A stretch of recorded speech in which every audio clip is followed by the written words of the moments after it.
Okay, good afternoon, everybody, or depending where you are in the time zones. Hello, and thank you for joining us today. I'm Janet Alder. I am an associate professor in the Department of Neuroscience and Cell Biology at Robert Wood Johnson Medical School, and I'm an assistant dean in the School of Graduate Studies.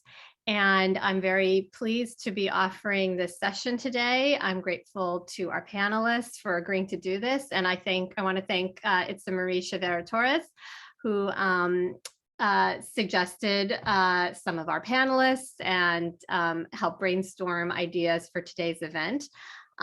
So what we are covering today is what to think about in the application process for a postdoc. How do you approach the whole process from deciding who to write to for postdoc applications, what does the job talk look like, what kinds of things should you be thinking about, and future plans beyond that.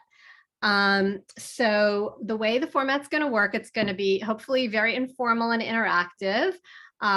We would love anybody at any time to feel free to type questions in the chat or raise your hand, use the raise hand feature to ask one of our panelists a question.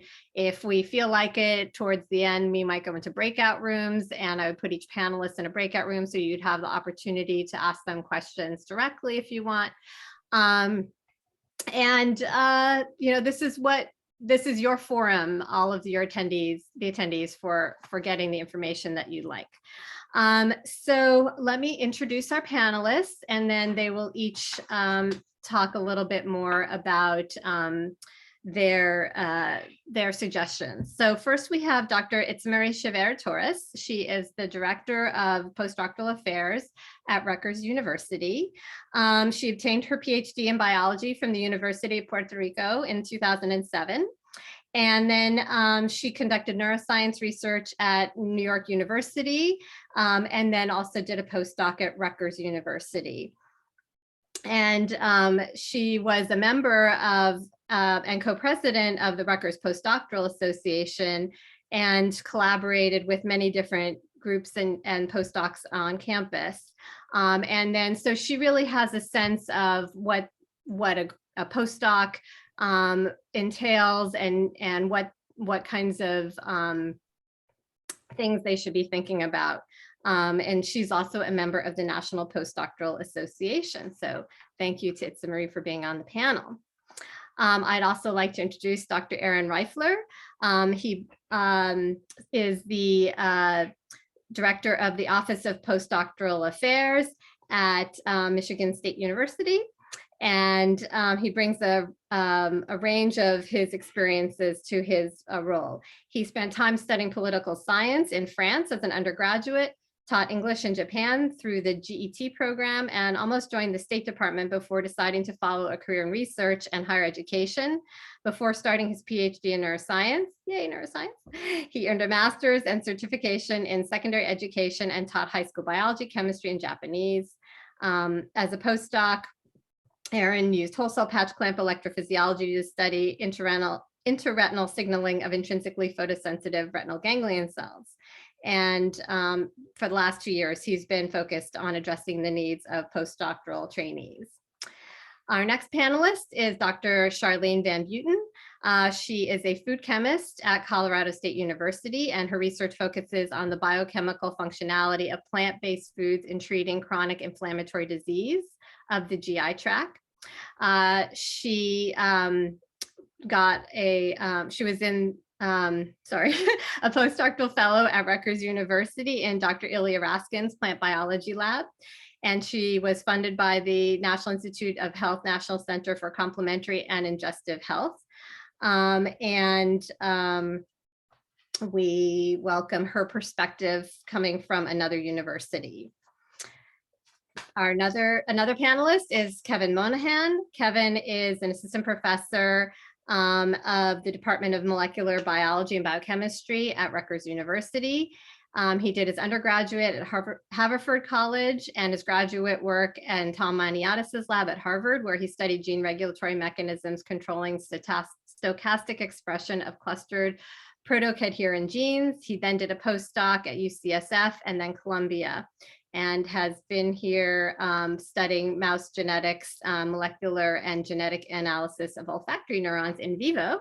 And our last panelist is Dr. Urmi Malabasu. Urmi went to St. Xavier's College in Calcutta and then the University of Calcutta, and did her PhD at Rutgers in Dr. Smita Patel's lab. And now she is a postdoc at Harvard in the Buratowski lab. We welcome her back to Rutgers. So thank you all to our panelists. And what I'd like to do now, as I highlight them each, is to start off with Itza Marie and have her share some of her thoughts about, how early should a graduate student start thinking about a postdoc? At what phase of their training should that start to percolate into their mindset? And any other thoughts you want to share initially as we introduce each of you? Sure. I can speak from my experience first. When I started thinking about looking for a postdoc was in the last semester of my PhD, while I was still finishing writing my thesis, and most of my experiments were done. I think that should not be the timeline, if I'm being honest. I think that you need to start thinking about postdoctoral positions a year or a year and a half in advance.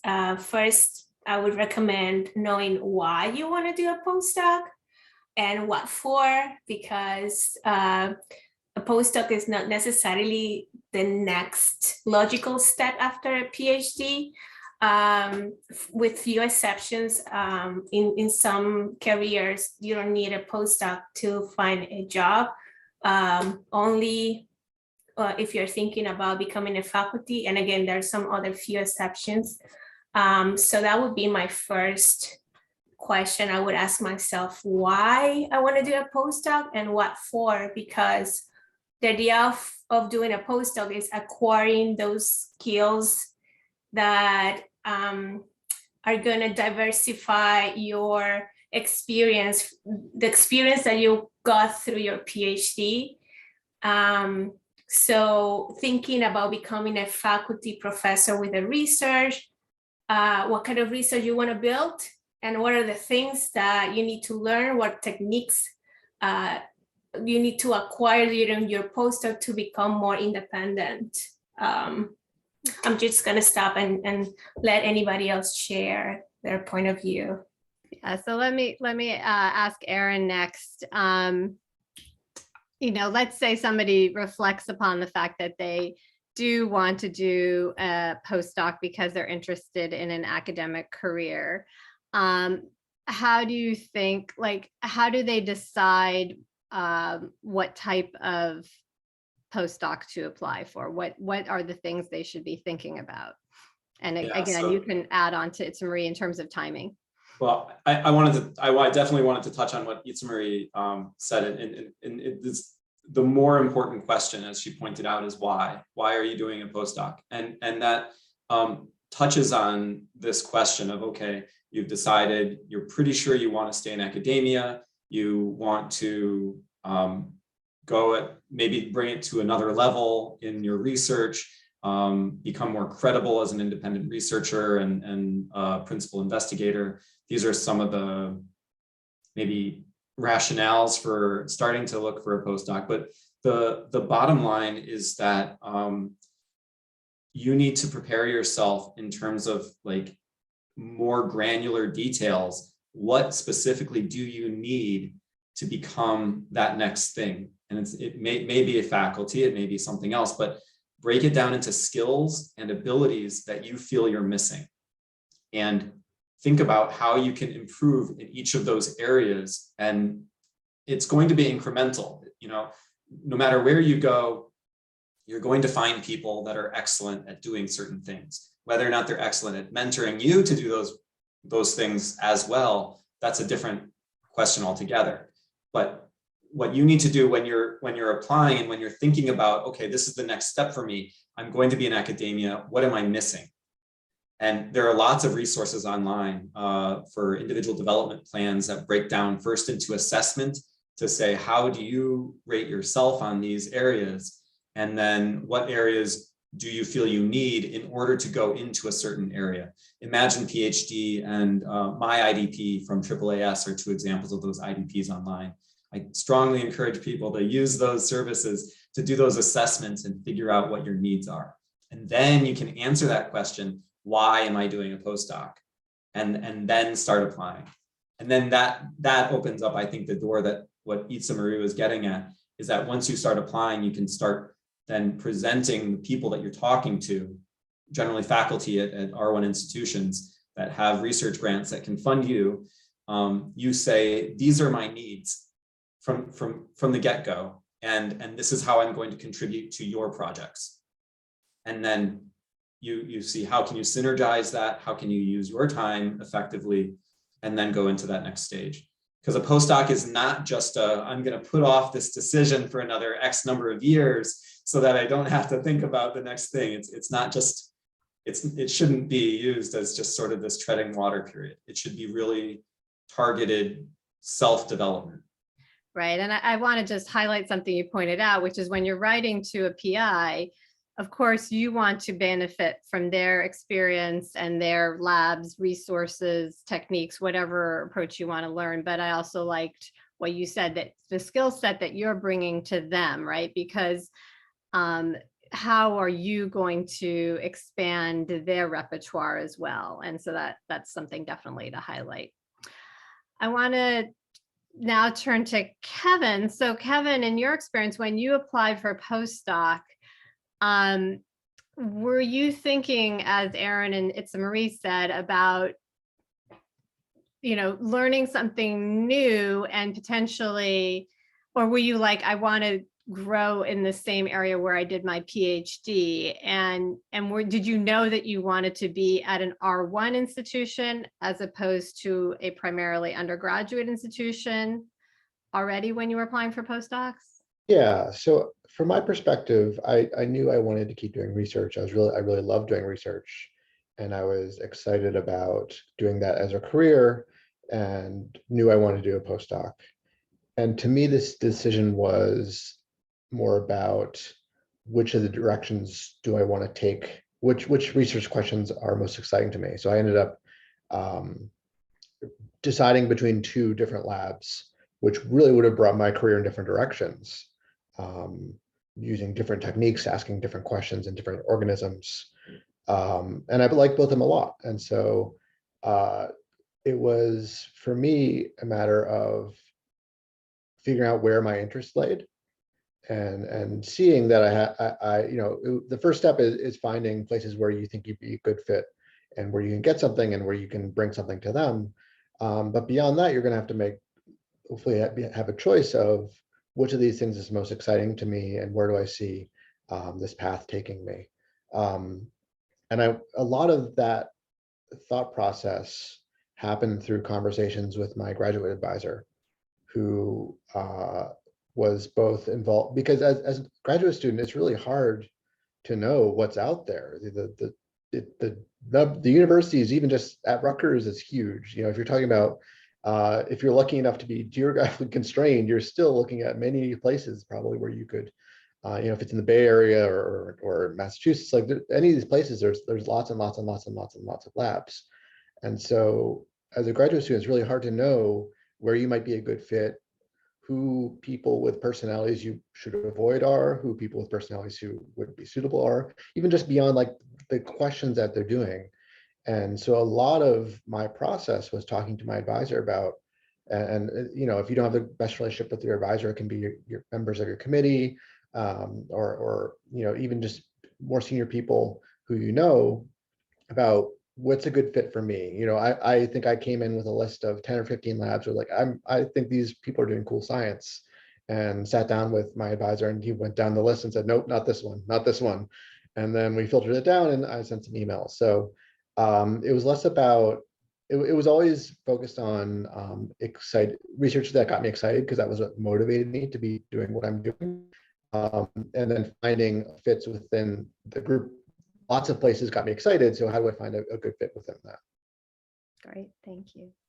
And Charlene, I'd like to hear your perspective on this approaching the postdoc search, and maybe you could also add, did you use conferences and meetings to network, and how early did you start doing that? Sure. So I knew pretty early on during my PhD that I wanted to stay in academia. So the idea of doing a postdoc was always kind of floating around in the back of my head. And anytime I went to a conference, I would try and find the other people who were working on the things that I was interested in. So for me, that was, specifically protein polyphenol interactions, but I would also go into like, oh, they study plant proteins, and just try and get to know everybody and mention to everybody that I could that I wanted to stay in academia. I would be looking for a postdoc at some point and just trying to like socially ingratiate myself to the community, hoping that, if something were to come up, I would be the person that they would think of. And so I think I started seriously considering looking for postdocs about a year before I was intending to graduate. And I wish I had like a more interesting story with twists and turns that I could share with everyone. But the way that it happened was a woman who had finished her PhD in the nutrition department at Penn State started working on a T32 fellowship at Pennington Biomedical Research Center in Louisiana. And they also had a T32 that had to do with food science and phytochemicals, which is what I was working on. And they had a collaborator at Rutgers. So she actually sent a posting for that T32 to the listserv at Penn State, which was where she went and where I currently was. And I saw that and right away, identified the faculty member involved with that T32 I was interested in, sent him an email, and a couple months later, I had an offer. So it was a pretty easy process. But some of the things that I was really focused on in finding a postdoc that I felt the one at Rutgers really checked all the boxes for was it dealt with an area that I was already developing expertise in. So phytochemicals was something that I worked on in my PhD. But the lab at Rutgers dealt with preclinical research. So I had been working in vitro my entire academic career up to that point. And so working in this lab at Rutgers would allow me to learn how to work with animal models, potentially how to work with people in clinical trials. So it was just sort of like a different mode of the same type of work that I'd been doing previously. And I would say what I considered at the time to be one of the most important factors was actually what kind of stepping stone that postdoc position could be for me. So I was really, of course, you want to do research that you're interested in and you're excited about, but I really was approaching it as, what position can I take that will get me to that assistant professor position with the best training as possible, but also not keep me there forever. So the sort of time limited fellowship, this T32 that had 2 years plus an optional third, to me was like perfect. I don't want to do more than 3 years of this. And I left after 2. So it worked out really well. I think that's my story. So for those, thank you. And so for those of you who don't know what a T32 is, it's an NIH training grant that a university faculty member would apply for and get, and that would support a certain number of postdocs. They're also for graduate students, but in this case, a postdoc T32. So there are slots with dedicated funding for you, and therefore, your PI isn't supporting you off of their grant. And there's usually a very cohesive training plan. So, as Charlene said, you're going to get exposure to this sort of professional development activity. You're going to get, a finite amount of years of support, and then you're expected to move on. So something to think about. All right, and Urmi, let me add you. So you're the most recent fresh postdoc, and so tell us about your experience. When did you start applying, and what were you thinking about in the application process? So for me, I graduated in 2019, May. So I started thinking about it pretty last minute, actually, last semester.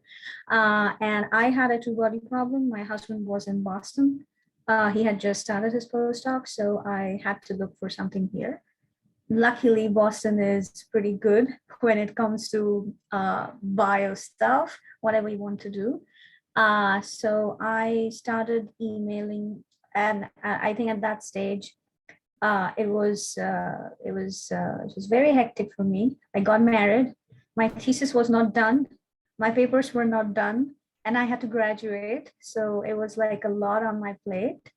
And I had to look for a postdoc. But luckily, my advisor was very supportive, and she was like, if you need more time, it's totally fine. But so I actually had a lot of got a lot of good advice from my thesis committee. I think that is an invaluable resource. These people, they are just not when you kind of grow up in grad school, you're like a fifth-year student. It's just not about your thesis. It's about, they talk about the next steps. So it was them who suggested a lot of the labs that I looked into. And I had, so I interviewed in this, specifically in this area, looked and interviewed. And so when I graduated in, I think in March, April, I think, then I started, after graduation, I started emailing people. And if they're interested, they'll get back to you, kind of. I think it's pretty quick if they're interested. And then I joined my postdoc lab later in the year. So I would say a little bit more time would have been good, but well, I just didn't have that kind of time. So how many, just out of curiosity, how many people did you email and how many got back to you for an interview? So I think I emailed around. So that is another thing. Don't get discouraged if you don't receive replies. I did not get replies from a lot of people. And then sometimes I used to get replies back like 2 months later, my second email, which is like, did you forget my email? Did you not see my email? What happened here? So don't take it personally. It's just, that's the way things work, I guess. Like sometimes people look at emails and think that, oh, I'm going to get back to this, but they never do. And then 2 months later, you have a reply. So I almost emailed like, I would say 15 people. And I interviewed, like, I had like 4 offers in this area, but some of them were in the suburbs. So I had a lot of things to consider. And so I actually applied a lot, like 15 is a lot, I would say. So what was the final deciding factor for the lab that you picked other than geography? Right. So I worked on transcription in graduate school. I just love transcription. I still wanted to keep on doing that. And so my current lab is well known in the field. Of course, I had to completely shift fields in with respect that I now do. So I only purified proteins and looked at them, enzyme kinetics, like very classic biochemistry, but now I do yeast genetics, next-gen sequencing, stuff like that. So it's like everything is new. Like I didn't know how to treat yeast before I came here, but I kind of consciously wanted to learn a different perspective of the same problem. So that's one of the reasons I chose this lab. Secondly, my advisor is very well known in the field. The department has everything you ask for, like a training plan, etc. One very important factor for me was the people in the lab. I feel that if I like 2 labs and I'm slightly less interested in the science for one lab, but the people and the team are exceptional, I would go for that. Because remember, you don't really work with your PI as a postdoc, you really work with your colleagues as a postdoc. So you learn from them, and especially when I came in, COVID happened. So that was like a disaster. That is a disaster still. And it's like completely new field. And I don't know how to manipulate yeast. So I feel it's really your colleagues. If you have good colleagues, it's just amazing. So I would say the people, talk to the people in the lab. If you like them, if there's a red flag, you know in your day one that in your interviews, and I have had those interviews where everything worked out. They offered me the position, but I knew there's a red flag because you just ask around. There's that feeling that there's something wrong, and it's very important that you know that it's not a good environment. Thank you. So I'll open up my questions to anybody on the panel now who would like to respond. So one question I have is related to what Urmi just brought up. I mean, what are the outcomes, or what are the questions that you're going to ask when you are interviewing of the PI and of the other people in the lab? What are the most telling questions that you can think of?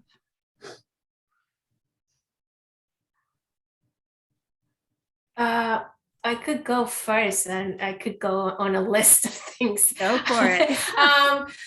Of course, you want to be excited about the research because you want to wake up in the morning and be motivated to go to do your work. But I think there are other factors that you need to consider and ask when interviewing with the PI, and also consider what are the resources available at the institutions to support your training, because it's not only the training you're getting within the research lab, you need also to acquire professional skills that most likely you're not going to get while working in the lab. So what are other resources to support your development at the institution? Do they have a postdoc office? Do they have grant writing workshops? Do they have workshops on how to prepare your material for job application? Those things are also important to ask or do your research while you are searching for a research lab that you would like to do your postdoc in. I would ask the PI what is his or hers point of view on authorship, ownership of the project. If you're going to be developing and working on a project for 2, 3, 4, 5 years, what of that project can you take with you when you decide to create your own research lab? I think those conversations rarely happen at the beginning. And when you find yourself at the end of your postdoc and the PI said, no, you cannot take that project with you. So those are conversations I would recommend even just asking during the interview. I would ask if what's the philosophy of mentoring? Is the person supportive of you taking time away from your research to do professional development? If you're interested in teaching, is there any possibility that you can take time away from the lab to do teaching? Because for some faculty jobs are going to apply, having some sort of teaching experience is going to put you, in a better position. So it's not just about the research, it's a whole package that you need to think about. I'm going to stop and let anybody else to contribute. I agree. I'm just go on. Oh, sorry. No, I was hoping you two would go on because it was hitting the nail on the head. Go on, Charlie. Yeah, I think all of the questions that you mentioned, Itza, I think are really important to ask both the PI and everyone who's currently in the lab. And I think it's a really good idea to compare notes between the PI's perception of their mentoring style and of the lab environment versus the mentees' perception of that environment, because you will find in some cases there are really big differences. I think especially with mentoring style is where you see that, and like level of independence that you'll get with your projects. That's something that was really important to me And in hindsight, I wished that I had asked the other members of the lab about that instead of just the PI.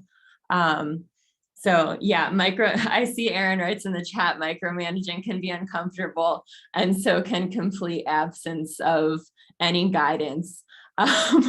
So you definitely want to make sure that the way that the other mentees are treated is a way that will work for you. Did any of you search for past mentees who are out in the working world on their own and contact any of those, or at least look up the track record of this particular PI in terms of helping their postdocs get faculty positions? Yeah, actually, I'm just going to jump in again. Sorry, I don't want to dominate the conversation, but that is actually what I cared most about when I was applying for postdocs. And I saw that, just a really striking number of people from this lab had gone on to get faculty positions. So that was something that really appealed to me, but that's just from doing my own research about the lab, and I didn't talk to any of them, and I kind of wished that I had. All of this being said, it's easy to reflect on things you wish you did differently, but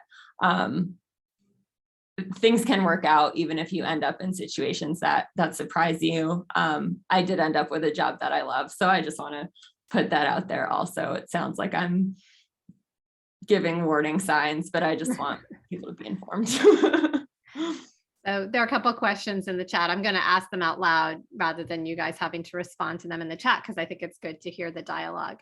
So Em is asking, how do you get people to be honest?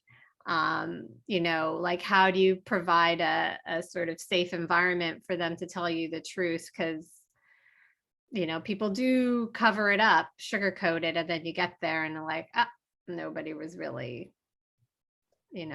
telling me the truth. I agree. Is there a solution other than taking them out for a drink? That's a I like that difficult solution, one. actually. I think it's really what they don't tell you. If you have to look out for that, and the way to do that is I had a very personal experience with this. I like the lab, it's very well known. I got the offer, but even before I got the offer, I knew that I wasn't going to come here. So it's really what they don't tell you. The way to do that is really to observe people when they talk to you. And so some of the things that I like asking people is, oh, so what are the things that you like about the lab? And they'll go on. And then what are the things you don't like about the lab? And they'll tell you. And I think it's easier than you think it is, in my experience. And it's not about, you don't want to get into the situation where you're the interviewee who's kind of, instigating people. Oh, what's the gossip here? You don't want to do that, but you definitely want to know where people are. So there are some easy steps like, oh, so I was just wondering, the last person who left, how long were they here? Where did they go? What was their project? You can look it up. So my one advice is always look things up, but ask the same question, kind of to get a cross-check what's going on here. And so that's a very good way of doing it. And where are they now is a very good way of tracking things. How long are the postdocs in the lab? That is also a very good marker about how the training is. Like if they have been there for a very long time, you need to ask some questions. So I think these are some of the markers you can look out for. It's not that hard, really. I agree with Ermi. I have to say that it's also what you can observe, the interaction, how they interact with each other. Also pay attention to the extreme, like the one lab that only has undergrad students, no grad student, one postdoc. Or very extreme of like, if you were to go to that lab, you will be the only female, everybody else is a male. Or like ask questions. So has they ever had like a female postdoc here, or what happened? Like pay attention, like look at the surroundings and pay attention to extremes, combination of, the composition of the lab, Mhm, and ask questions about that, mhm. because that happened to me. Uh-oh. Did any of you notice discrepancies between what the PI was saying and what the lab thought of the PI?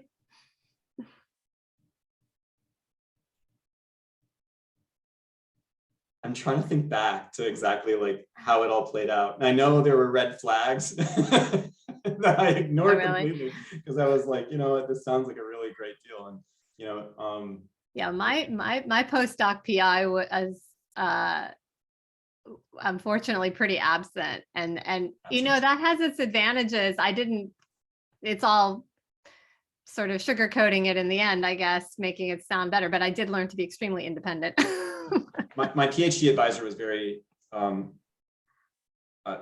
absent, I guess would be the best way. And my postdoc advisor was very, very hands-on and micromanaged to the point where we were doing electrophysiology and we had 2 rigs in the lab and 3 of us needed to use them. So we had a schedule that was broken down into like half-hour increments and like, went Monday through Saturday, like the full days. So like he put us in. So if he scheduled you for an 8-hour shift on Saturday, that was it. So it was different. Yeah.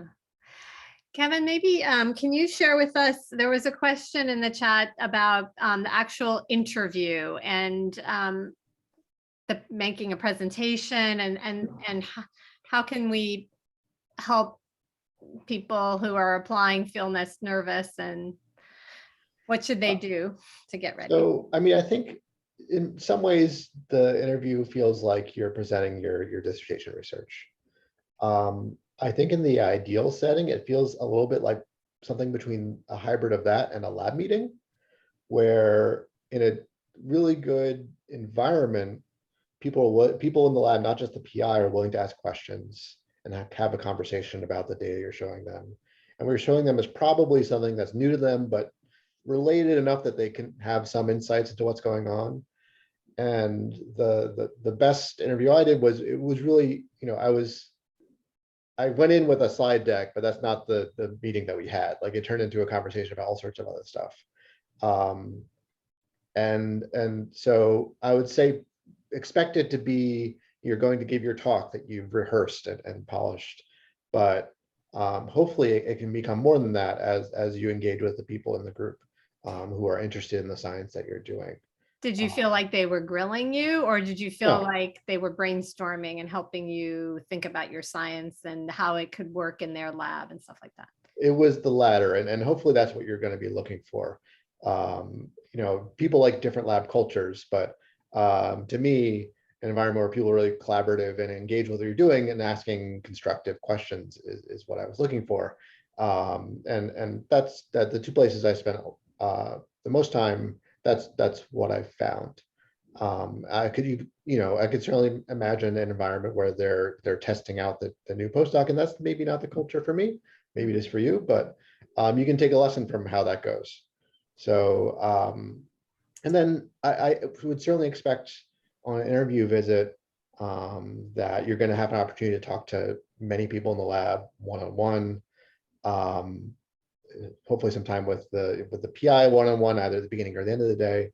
But you should also be given some time to go out with a few people from the group to have a conversation away from the lab at lunch or something, where you can get that ask those harder questions about the PI and compare notes. And I never had an issue where I didn't feel like in that setting where you had a few people from the group who are away from the lab that I wasn't getting honest answers. Which again, it probably depends on the lab environment. But you want the PI to be eager to give you that opportunity, right? They should hopefully believe in their lab culture and be willing to let you get that from the other side. Did any of you, first, if any of you have additional things to add about the actual talk that you're going to give, but what did you do to prepare in terms of talking to the PI? Did you feel like you should have ideas about projects that you would like to do in the PI's lab? Like, are you coming with like your agenda, or are you just coming with questions about the past research from that lab? What do you think is the best way to prepare for that part of the day? If I could really quickly answer that one. Sure. So I think in that email, the first contact email you write, and maybe you've already had some conversations at a meeting or something, but you want to come in with a reason why you're talking to them. You want to have some idea about how their research fits with your interests, and how ideally what you've done in the past has some connection and relevance and bring something to them. And if you don't address, if you don't articulate that, you're not going to get an email back because they're busy, and you need to spend some time thinking about that before you even get in touch with them. And so when you come to the interview, I would expect someone to come in. You don't have to have your research proposal for what you're going to do with them. We should have ideas, and then those ideas, as you have a conversation, will hopefully evolve and become something you can work on. But you should come in having thought a fair amount about why you're interested in what they do and how you could fit with that. Anyone else have anything to add? I agree with everything that Kevin says. And I would add, once you go into the interview, from the moment you schedule that interview, the research continues. You make sure that you do your research not only on the PI, but on the department, and what are potential collaborations. Look at the papers that have been published, identify those collaborators, and maybe those are things that you can bring up during the interview, and how you can, what kind of value you're gonna bring to the research that's going on in that lab, and how that can connect with already potential collaborators, but also new collaborations. Because that's something that's a practice that you also gotta continue to do when you move on into a faculty job too. Great point. There's a question anybody can answer. Can you speak to the transfer of skills, expectation of skills, and training at the start of a postdoc role? So, here you are entering a new lab. You may have, Ermi, for example, is in a whole new environment now in terms of the techniques and learning yeast. Of course, it's COVID, so that doesn't help. But were you given hand-holding and trained, or were you kind of thrown to the wolves? And how do most PIs work, you think? Or what should you ask for? So I don't know. So my experience was not typical, because when I came in and it was like 2 months, and then we just shut down. And you know how it worked. There was a lot of confusion how long we would be closed for. Initially, we thought like 2 weeks. It's just a flu, and we would just come back and pick up our experiments. Obviously, that didn't happen. We had a pandemic. So my experience is not, I guess, very typical. But for me, it was, my advisor is very hands-off. Unfortunately, there are a lot of labs you can reach out to in normal times. So I highly encourage that. Like, just walk down the corridor and somebody will know this technique. So I feel postdoc is mostly that. You just figure out how to do it, or find someone who explain it to you and help you. For me, it was a combination of being thrown to the wolves and a little bit the people in the lab helping me. And so it was the same for my fellowship application. So I think here you're expected to apply for your own sources of funding. So unfortunately, my year was 2020, where pretty much nothing got funded.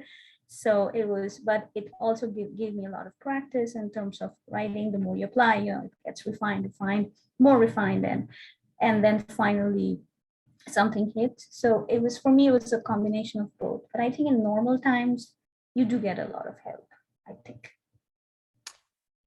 So I think there are a number of people on the call here who are more theoreticians. They're not necessarily lab-based postdocs or grad students interested in postdocs. So I guess primarily for Itza and Aaron, having, running a postdoc office, do you see differences for people who are in theoretical fields compared to laboratory-based fields in terms of approaching the postdoc? I mean, I guess, and you guys who are on, feel free to unmute and speak up yourselves, but the difference would be that the research is potentially quite different from what your faculty advisor would be doing. You just do it on your own. Is that the major difference? Or This last couple of years, as Hermes was mentioning, was a little unique, and I'd say for the theoretical folks, they were able to do a lot more work from remote work, and be at least as productive as they might have been if they had a little cubicle. And yet at the same time, I think that, you know, everyone's ability to get mentoring and quality mentoring definitely took a hit. What I've observed from a lot of postdocs that have done theoretical work or maybe cross-disciplinary work when they're coming from like a computer programming background and working in a biology lab or a wet lab in sort of an attempt to get a little bit of like a biology background because they're interested in those questions, but they want to apply some of their techniques. And it was a little bit in reverse for me when I did my postdoc. I was coming from my PhD where I did essentially like protein regulators of phosphatidyl and inositol proteins, and it was very biomolecular and biochemical. And then I started doing electrophysiology in the retina in my postdoc. It was completely new techniques. I had never done anything like it in my life, and you know, it was like starting over from scratch. But I was able to bring a lot of my knowledge in molecular biology and contribute in a lot of ways that they didn't have that kind of expertise. So we did a lot of genetics, some subcloning, we developed some new techniques. We started working with dreads. You know, there were a lot of really cool opportunities at the same time. So if you're in like this, so it's really like any question that gets asked is going to be, it depends. It depends on your relationship with your mentor, depends on how big the group is and whether you're getting a spread of mentors, not just like a single PI that ends up being like a sage on a stage, sort of like, you know, the only expert, and that you actually have mentors that you can go to, that you're given permission to go seek help, whether it's for specifics on, you know, communication. Maybe someone can offer a little bit more than your supervisor, and in some ways, maybe it's writing, maybe it's in teaching, maybe your mentor doesn't teach very much, and so you want someone that might have a little bit more experience. But for each need you have in your development, in your professional portfolio, you want to identify individuals that's not just always that one person, and that you identify those mentors. And I think that using like IDPs, you can identify those needs and then match, seeing like, all right, who can help me develop these skills a little bit better. But in regards to like whether you're social sciences, STEM fields, mathematical, biological, those, I think the paradigm of being in a laboratory versus maybe something a little bit more theoretical, it really does depend on that relationship you forge with that mentor. And so whether it's hands-on, you know, doing pipetting at a bench or mathematical theorem, it has to do with some things that you could probably even answer in those first interviews. You know, how much one-on-one time will we get? How much interaction will we get, et cetera? And those will need to fit you individually. And so those are some of the things to look for. thank you. Itza, do you have anything to add? I agree with Aaron's contribution. I would say that in terms of how you would approach, I think the approach would be very similar. You have to identify an exciting topic, and also I stand with what I said before. Also, research institution, research those other mentors that are going to be available to you.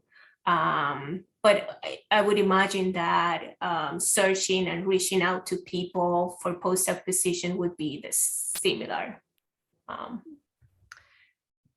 So Charlene, maybe you can help with this next one, because you mentioned you were going to conferences and networking. So what are what did you do to keep in touch with those people? How did you approach the whole networking? What are other ways besides in-person networking now that we're kind of in a virtual world that you can suggest?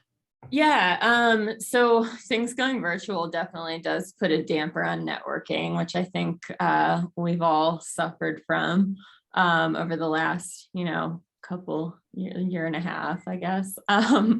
So yeah, I think one thing that you can do, and this, when I would meet people in person, I would always follow up, write a quick email. It was so nice to meet you. Kind of recap the conversation. It was so nice to meet you and talk about blah, blah, just to sort of try and jog their memory, because everyone's tired at conferences. They meet a million people. So that's something that I would try and do. And I think you just need to approach it the same way now with virtual conferences. And you kind of just need to let go of the potential, like, I don't know, if you feel weird just emailing somebody out of nowhere, you just need to let it go. Because that's the world that we're in right now. So if you're at a conference and you see a PI's name on a poster that you really liked, just email them and say, hey, I saw your poster at conference, blah, blah. I'd love to talk to you sometime. If you see a paper recently that was really interesting, just email them. And I know it's really hard. I know it feels really awkward, but I think that that's the best way to do it, because they will also then have your contact info. And maybe some people won't respond. It happens, but you need to just not let it bother you, and just kind of be, I like to call it aggressively enthusiastic, and just try, to put yourself out there. And I know it's hard, but. Yeah. I think It's Marie has her hand up, but I see Erin just unmuted. So, and I'd love to hear if any of you use social media like Twitter or LinkedIn to connect with people. But why don't you go first? Yeah, I was just going to add to what Charlene said about networking. I think this is what she said. This is why it's important to doing networking early on and not when you really need to find a job or a next step. If you are connecting with people every year or every time that you go to a conference and you just send a quick follow-up, you're building that skill and it feels less awkward. And also you're building relationships. You are creating relationships that, who knows, when you find yourself like ready for a postdoc position or whatever position you want to go next, you already have this relationship that you've been building up for, 2-3 years, 1 year. But that's why it's important to start practicing networking and connecting with people early on. Thanks. Erin, did you want to add? Let me address Marie. Yeah, I'm sorry, I don't know. Just call M. It's, I know that you'll get that feeling a lot where it's like I'm the one that needs the training. I'm seeking this out, but every relationship is something for two people, and everyone learns something from that experience. So it's not that you don't necessarily bring a Nobel Prize winning idea to this lab and instantly have a Nature publication or something like that. That's not the bar, and I don't think that most faculty don't expect that from a recent grad student. But what I did want to say also is that faculty have a lot of awkwardness and anxiety about this too. It's not easy for faculty to network and meet the next postdoc that's going to be great in their lab. And I, as a director of the postdoc office, I get tons of faculty coming to me saying, it's so hard to recruit grad students as postdocs. I don't know what to do. I have such a hard time finding people in my lab. And so, I mean, when you reach out, you're giving them a huge gift. And if you're excited in their work, they love that. So if they don't respond, it's there's a lot of reasons for it, but don't be afraid of your enthusiasm. And I love that the Charlene's and that notion of just be enthusiastic, be excited about this work, because I think that's what drives most people in science and research is their love for it. It's usually because It's out of curiosity. It's out of some obsession in a positive way. It's out of that, real drive that you get and satisfaction in doing this work. And if you share that, that's a huge gift. And that is what you have to offer. That is exactly what you have to offer this faculty that wants to share this and doesn't even know how to reach out. They don't know you exist. But when you write that email, they know you exist now. And then that lifts their spirits. So it's a lot to offer. And I was going to say, everybody loves flattery. So enthusiasm is one thing, but also flattery, like kiss up a little. It's okay. It works. Everybody likes to be asked their opinion and their thoughts, so just go for it. There's another question about, how independent are you expected to be as first, actually, before I switch to that, we were talking about social media. I was talking about that. And Robert says that, he uses Science Twitter really productively and has gotten collaborations from that. And, I do think that that's a really good way to network. Yay, Robert, thumbs up. Yeah, I know I'm terrible at social media. I fully admit it. But Robert, if you want to unmute, you can share a little advice, because it sounds like it'd be a good way to also get postdocs. So there are a lot of hashtags you can follow specifically on Twitter that talks about postdocs in general. So whenever people do a lot of advertising on postdocs, they will have it.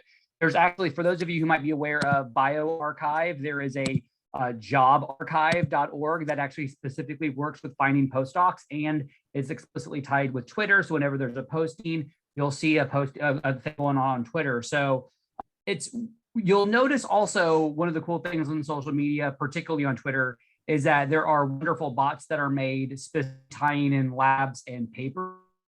Paper has particular keywords, and a known author that has a handle on Twitter. There's a lot of automation and a lot of engagement. So all you really need to get started, if you've not had to try it, in my own personal experience, is pick 2 keywords from your research or 2 research labs that you've seen, and you're going to build up your network really quickly. I went from like 0 to like 100 followers in a matter of 15 minutes just by level of engagement, even though most of them are bots. Those bots are designed specifically with those keywords and publications in mind.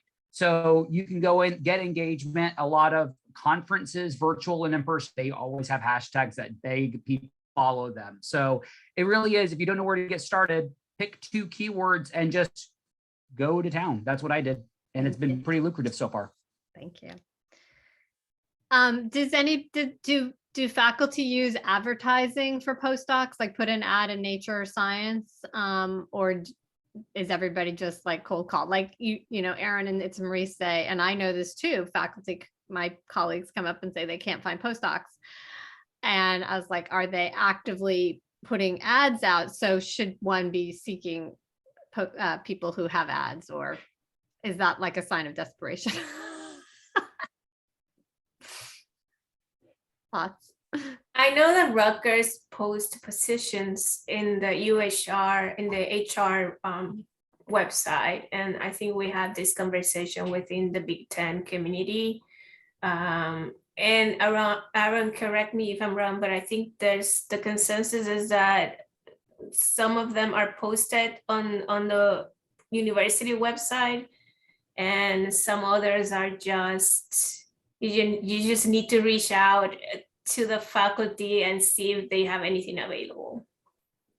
This is a good point. And some faculty don't know that they want postdocs. Like, they have money available and they don't necessarily feel comfortable getting a postdoc. They never have. They've only had graduate students, and that's worked out okay. So while they have the capacity to train, they haven't put a job posting because, well, that seems weird. I want to train someone. Right. I don't want to put a job posting out. And every university has slightly different like titling, and we could go into all those sorts of weird details also, but it's going to be a different title in each place. At Michigan State, it's research associate, which doesn't make a lot of sense for a lot of fields, but it's a postdoc.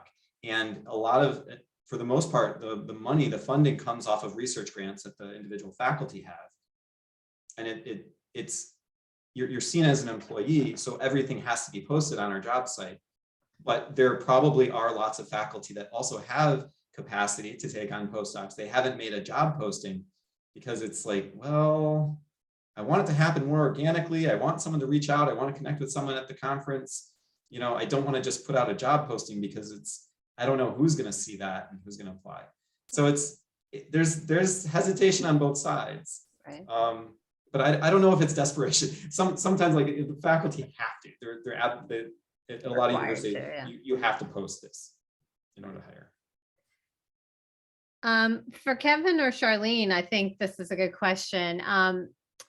How independent, like how did you start off your work very different than your PI from the beginning because you knew you wanted to go in that direction? And like how independent were you at the beginning versus the end, and how did your project evolve during your postdoc? I think it's going to depend a lot on the specifics of your relationship and what you're working on. When I first started as a postdoc, I came in with ideas of what I wanted to do, and I had a lot to learn. So I was working with other people in the lab.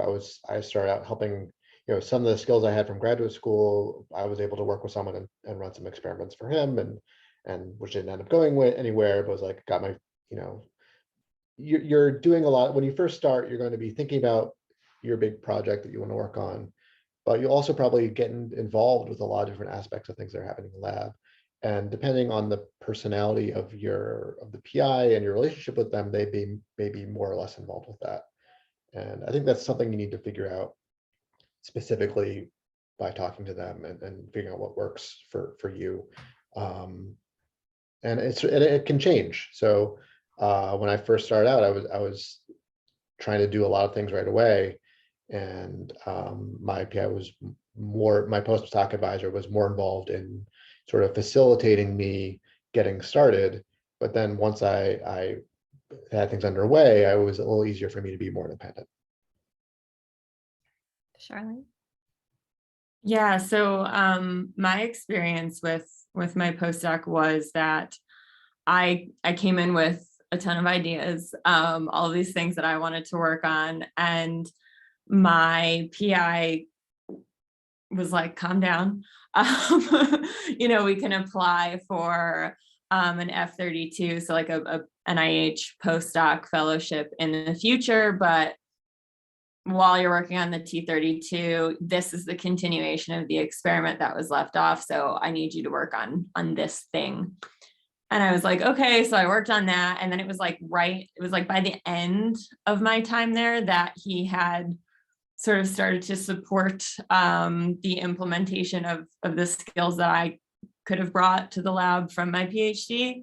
And my postdoc was very short, so I think, relatively speaking, so I think that that's part of it. By the time I had completed my first year at Rutgers, I had applied to a handful of faculty jobs. So I think that if I had stayed longer, it would have transitioned really naturally into like a very independent environment, because I know that that's what eventually happened to some of the postdocs who preceded me who stayed longer. But that was my experience. So I would say, most likely prepare yourself for working on a project that already exists.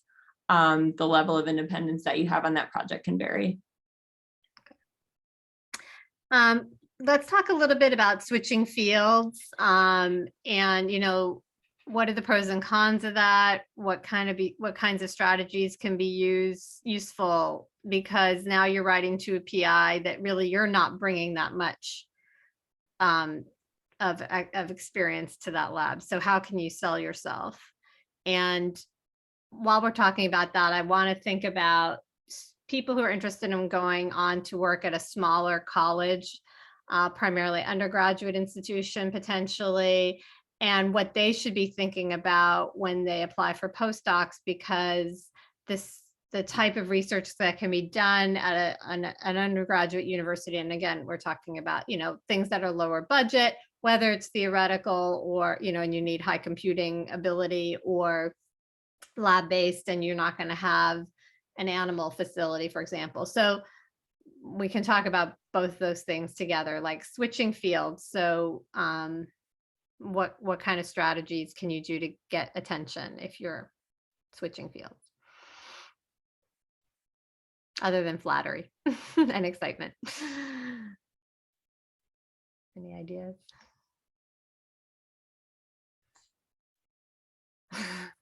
I can briefly share a little bit of my experience coming to Rutgers. At that point when I came to Rutgers, I've been working, my entire research experience was with neuroscience, working with mice, using mouse models, behavior, molecular.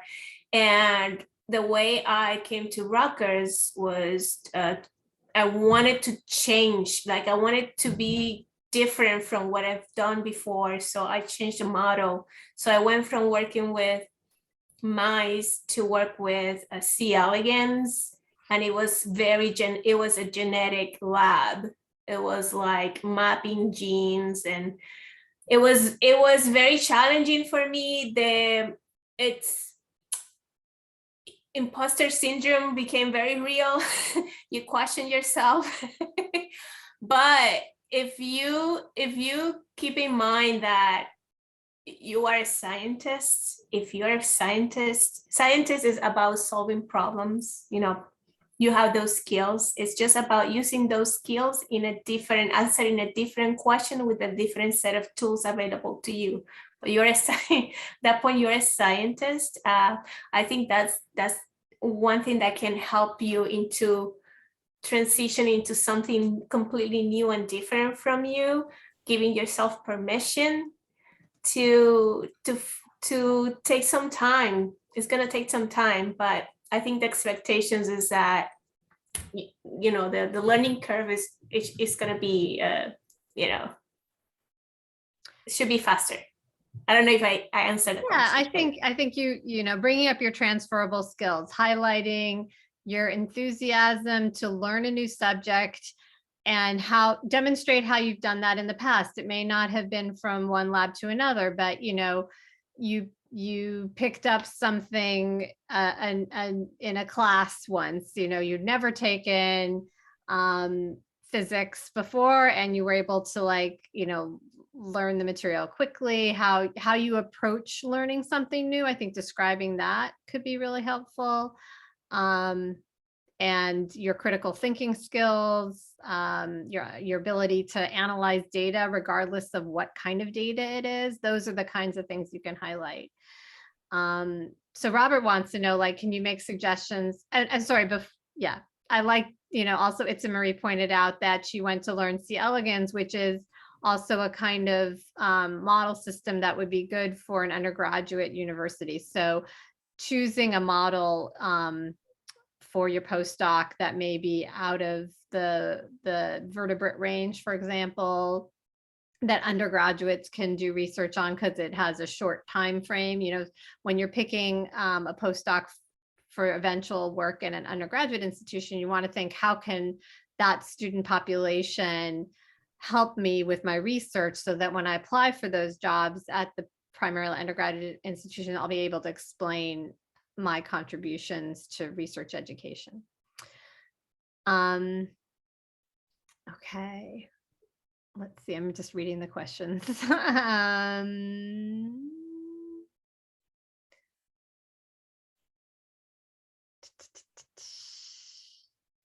Sorry, anybody have any questions that I haven't answered? I may be missing some. I see one question. What's the expectation for a postdoc position? Yeah. Am I expected to apply for a funding after a year? Right. So, Urmi, you said, sorry, you were applying for grants. Was that your idea, or your PI said you must apply? What's the arrangement? I think it's both. It's where you are. So where I am, a lot of people have their own funding, and it's just a natural thing to do. But when you get hired, make sure that your PI has money to hire you and doesn't expect to pay you to expect you to pay yourself through some sort of funding. It's great if you get a funding, but it's the harsh truth is postdoctoral funding is 5%, 10% of applications get funded, depending on where you go. So don't rely on that for the job. He or she should have funding to hire you. That's the first thing. Second thing, my advisor did not expect me to apply for grants. I mean, he did mention it, and but in our department, a lot of people have their own grants. So there's like a culture of applying to things, which helps because you can get, oh, could you share your materials? So that sort of thing is very easy to get. So I applied, I was very interested in applying for funding. So I kept on applying for funding till I actually got funded.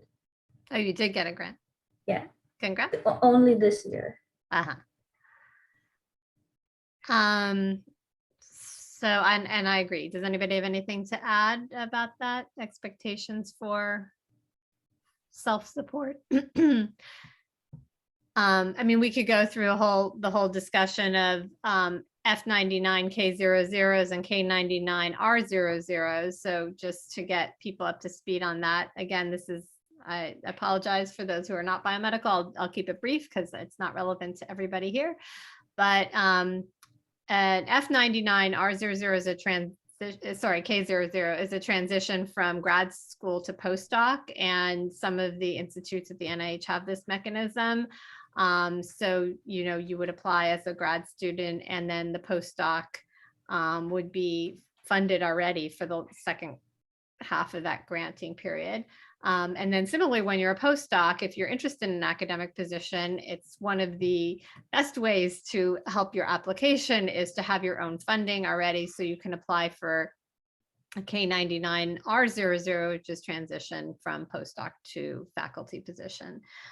So just keep that in mind. I'm not going to harp on that now, but I think M's question is somewhat related. Is like, when is it ready? When are you ready to apply for the next phase? And how do you make sure that you have an understanding with your PI that you'll get a reference and support to apply for a faculty position? When, do you have that conversation at the beginning? Like Itzamara said, you want to manage expectations on both sides, have that, what am I going to be able to take away? How long do you plan for me to be here? Do I have to have a paper before you let me go? When will you give me endorsement for a faculty position?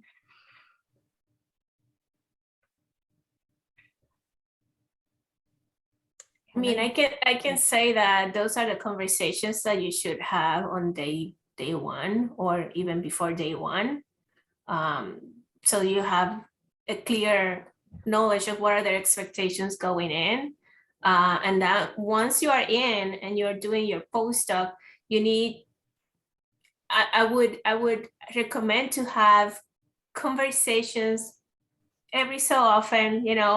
You want to have clear communication with your PI on your career goals, your progress, and when you have conversations about, I think I'm done most of my project, I have results, I feel like now I'm ready to start writing or working on my own thing. Those conversations need to happen start gradually, and then every often 6 months or so. Kevin, do you have anything to add? Because there could be a situation where you get resistance. How would you suggest handling that? Yeah, I think that's the right perspective to discuss it early and often. Also is critical to know that your postdoc advisor and your graduate advisor are dependent on your success as well. Like, it's not purely altruistic if they're not having people go on to have, part of their evaluation on grants and on getting funding for future postdocs that they're going to have is whether or not their past postdocs have gone on to have successful careers in some way or another. So you can have some confidence when you say, hey, I think I'm ready for this, and they're going to give you their opinion on it. Like, you know, the fact that you feel like you're ready and you know, they should hopefully support you in looking. And if you don't find anything, then you're not ready and you take more time.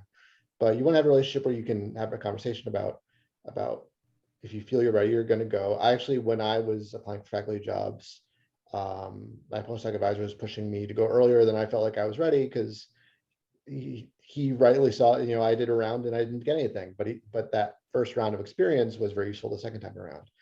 So, you know, in a situation where they don't feel like they don't want to let you go, that's really hard. And the earlier you can spot that by having conversations, the better. And I don't, you know, there's no easy way out of that. Hopefully, something you can do as a postdoc is network with other faculty members in the department where you are, which will be a resource for that. But that's a difficult situation. Yeah, to add on to that, I think a strategy that I chose to employ in this conversation of, you know, starting to think about leaving and applying for jobs was I started looking for jobs before I talked to my PI about it. And I didn't apply to anything before I talked to him about it, but I came to him, you know, job postings in hand, and said, here's this one, here's this one, here's this one. I am planning on applying to these. I hope that you will support this. You know, which feels a little forceful, but when you have a really good person, it is hard to, you know, want to let them go. So you sort of understand that from their perspective. But I think when you can, you know, show them that there are postings out there that you think are really good fits for you, I'm excited about this, more so than just I want to leave. It becomes a conversation about your future as a researcher, rather than the future of their lab, which is what makes it scary for them potentially. Right. And so I think also the conversation with your PI about being ready to graduate and go on for a postdoc, from graduates, from PhD to postdoc, is, you know, as Erin said, using your committee as your backup, right? If your PI is giving you resistance, seek out your committee members, say, look, I feel that I, you know, have fulfilled all of the aims of my original proposal. My thesis is in good shape. I have a publication already. I have another one I'm submitting. You know, you just have to have your arguments all ready to go. But, you know, I definitely know there are faculty who are holding on to grad students, but just use your committee as much as you can. Andrea wants to know, sorry, yeah, one question quickly about industry postdocs, and if you're interested in an industry career, doing an industry postdoc is a great idea. There are postdocs in industry. They don't guarantee you a position in that company, but it's experience that you can use to leverage for a job at, you know, either in that company or elsewhere. And if you know that you don't want to do research anymore, then there's no reason to do a postdoc. You can go into science writing or patent law or whatever it is without doing a postdoc. So those are conversations that we have all the time in iJobs. And I'm happy to talk to anybody offline about that. But as It's Marie started today's panel with, you know, a postdoc is not for everyone. Don't use it as a default. It's a way of postponing things if you're not sure. But hopefully you're embracing all of the options available to you early on in grad school, so that when you graduate, you know, I'm interested potentially still in faculty or not. And so you can make those decisions well educated. What is a good way to bring up the topic of funding at an interview, or should that come up? Should one expect it to come up as a conversation? Like, did you specifically say, do you want, you know, do you have money to support me? Like, how did you approach that? Anyone? Just outright ask. Or did you ask everyone? I think I asked. Assumption should be that if they get back to you, they should have money to hire you. Otherwise, they should not be getting back to you. That's like, I think that should be written in stone. And So, but you should still ask. So you can go to like NIH Reporter and stuff like that to secretly do research, not so secretly do research, and you can find out what kind of funding there is. And so usually when people say, oh, I'm looking to hire a postdoc, it means they have money. But you can, if you at any point of time feel that, oh, there is some confusion here, you can straight ask. But I didn't have to ask because my lab is extremely well funded. I agree that people won't be responding. They would say, I mean, people ask me and I'm sorry, I don't have any funding for a postdoc. So it would be pretty obvious early on. Is it bad to discuss salary or monetary aspects and moving costs, travel funds? Is it pretty standardized for postdocs? Is there any wiggle room for negotiations? I think it depends on the postdoc. With a NIH funded postdoc, there is a salary that's set by the NIH. So that's definitely something to be aware of. I think if you went in trying to discuss salary for one of those positions, it would show that you haven't really done your research on the position. So in that case, it might be bad. But I mean, I don't know if other people can speak to non-NIH ones. I think Things like, I was going to just say like supplies, maybe computers, things like that could be add-ons, but it does depend a lot on the funding structure. If it's off of research grants, they're very restricted in terms of what they can fund. What about like non-biology ones? Anybody know? Is it standardized, Marie, for all postdocs at Rutgers? No. I would suggest know what you need in terms of financially, what would you need to live in the area that you will be living during your postdoctoral training. Know your number, know what is the number that you will be okay for the next 4, 5, 6 years, depending on the type of postdoc. Each person has individual needs, so do your research on what number would allow you to be okay during those years, and think of a postdoc as a transition period. It's not meant to be like a forever job, but this is something that you also need to be aware. What are the benefits that comes with doing a postdoc? Different universities have different types of classification. With different classification come different benefits. It's a very complex topic, but make sure that you understand at that university what it is. Do people have side gigs while they're postdocs, like adjuncting or anything? Is that allowed? And do you guys know anyone who does that?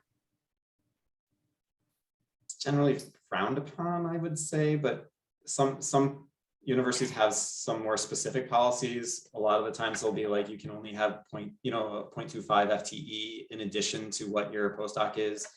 Some grants also, some funding agencies also restrict, saying, if you're a trainee or working on this grant, you have to have a certain amount of effort.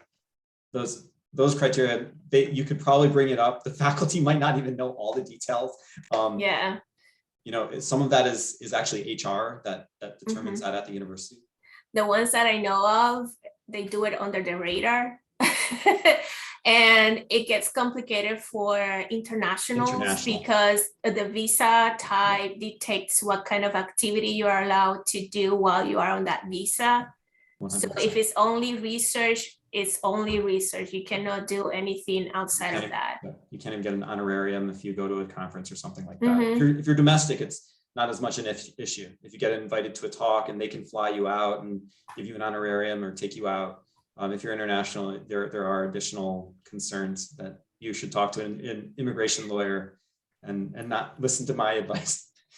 But this is also when it gets important when faculty are putting together a job description for that post. So how detailed it is, because if in the description it is included that you're going to have to teach or do some activity outside of the lab, then that could be something you can use to cover under your visa. So it's very case by case, unfortunately. Yeah. The other thing with that is sometimes there's a sponsor letter that comes from the International Center and then another, like a job description, and that they're there can even be discrepancies in the two documents. Usually it's the immigration side of things that's more important, the sponsorship letter. So those are just, again, I'm not a lawyer. I don't know, but yeah, definitely find out those kinds of questions. For me, are you on OPT STEM?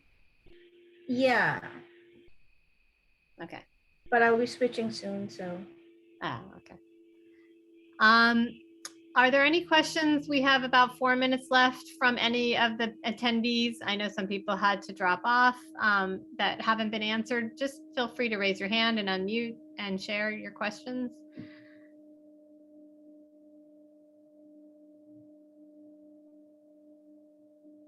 If anybody doesn't have any questions, if you guys can still think, are you, oh, here we go. Are you glad you did a postdoc? I am. I really loved it. And even like if I had complaints about it, I got a lot out of it. And I even spent 2 semesters teaching. It was a really neat opportunity. So I was very happy with my experience. I'll actually share, sorry, that the postdoc was my favorite phase of my career.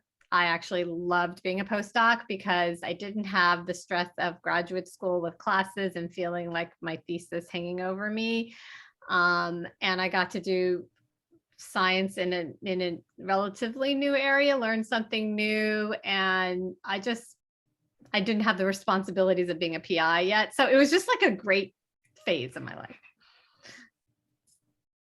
Yeah, I don't regret it. When I look back to those years, it's more about the connection that I did with people I got to work with, and also the excitement about learning new things and the challenges of trying to answer those questions.